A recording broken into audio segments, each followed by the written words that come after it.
Is this the dying embers of a hot labour market, or do you think this is here to stay? I think this strike is here to stay for a while. Ask yourself two questions, a macro question and a micro question. A macro, why did it take so long?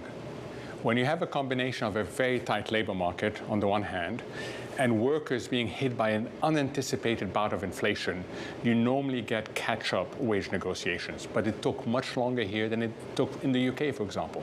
So why did it take so long? And then from a micro perspective, if you're a UAW worker, if not now, when? This is your key point of bargaining power. Your bargaining power is going to erode over time. So if you're going to strike, now is the time to strike. Doesn't this just accelerate the move away from labour in places like Detroit? Is this the last big contract negotiation the likes of UAW are going to have?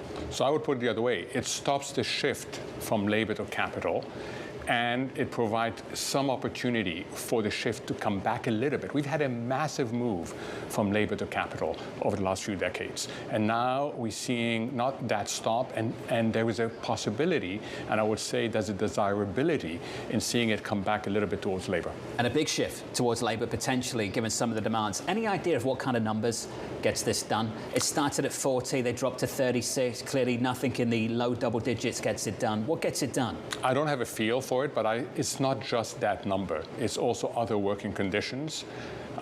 This is an opportunity for the UAW. The big question for all of us, looking at the economy, looking at the markets, will it have demonstration effects? Will it be a catalyst for many more strikes in the US, like we've seen happen in the UK?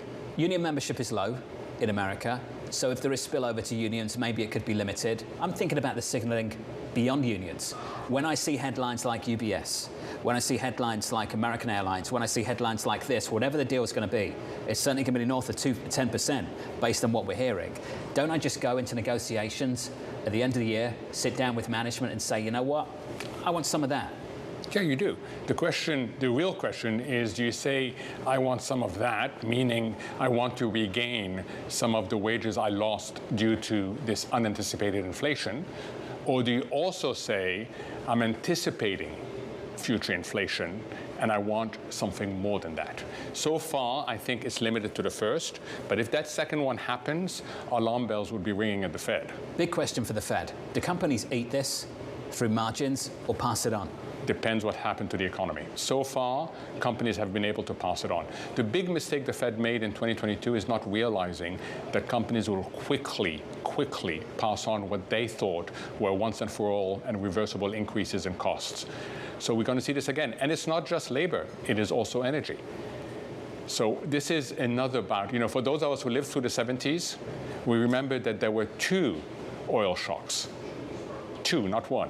So think of this as being potentially a second, much smaller shock, and it will be interesting to see how it proceeds.